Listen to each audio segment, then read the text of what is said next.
প্রিয় বন্ধুরা, আজকে যে বিষয়টি নিয়ে কথা বলবো, কিভাবে আপনি ঘরে বসে আপনার মোবাইল দিয়ে আপনি জমি জমার অনলাইন ট্যাক্স প্রদান করতে পারবেন। কারণ নতুনভাবে এখন অনলাইনে ট্যাক্স প্রদান করা যায়, কারণ আমাদের জমি জমার প্রিন্ট পর্চা বের হয়ে গেছে। আর প্রিন্ট পর্চা বের হওয়া মানে হলো এটা অনলাইন কপি, আর অনলাইন কপি মানে আপনার সকল জমি জমার তথ্য অলরেডি অনলাইনে এন্ট্রি বা অন্তর্ভুক্ত হয়ে গেছে। আর এই বিষয়ে কিভাবে আপনি ট্যাক্স প্রদান করবেন এই বিষয়ে দিক নির্দেশনামূলক কিছু পরামর্শ আমি দেবো। আর আমার যদি এই ভিডিওটি ভালো লাগে অবশ্যই সাবস্ক্রাইব করবেন এবং লাইক কমেন্টস করে আমাকে উৎসাহ প্রদান করবেন।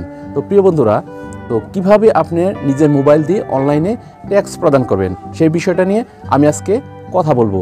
তো অনলাইনে ট্যাক্স প্রদান করার জন্য সবার প্রথমে আপনার একটি অ্যাকাউন্ট তৈরি করতে হবে এবং সেই অ্যাকাউন্টটি তৈরি করবেন land.government.bd।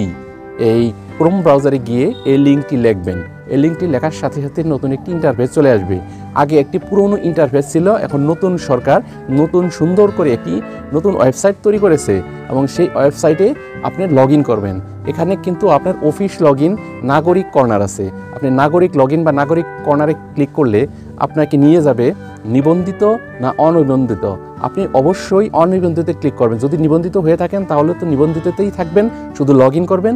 আর তা না হলে আপনি অনিবন্ধিততে গিয়ে ক্লিক করে আপনার তথ্য, এনআইডি, জন্ম নিবন্ধন, যে তথ্যই চাক এগুলো দিয়ে আপনার মোবাইল নাম্বার দিবেন। মোবাইলে ওটিপি আসবে, ওটিপি আসার পরে সেটি সাবমিট করে আপনি ক্যাপচা কোড ফিল আপ করার সাথে সাথে সাবমিট করলেই আপনার অ্যাকাউন্ট তৈরি হয়ে যাবে।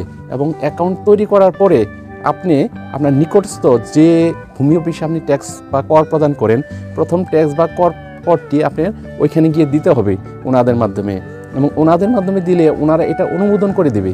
অনুমোদন করে দিলে তারপরে আপনি পরবর্তী বছর থেকে যত কর বা ট্যাক্স প্রদান করেন সকল কিছু আপনি ঘরে বসে আপনি মোবাইল দিয়ে আপনি নিজের অ্যাকাউন্ট দিয়ে টাকা প্রদান করবেন।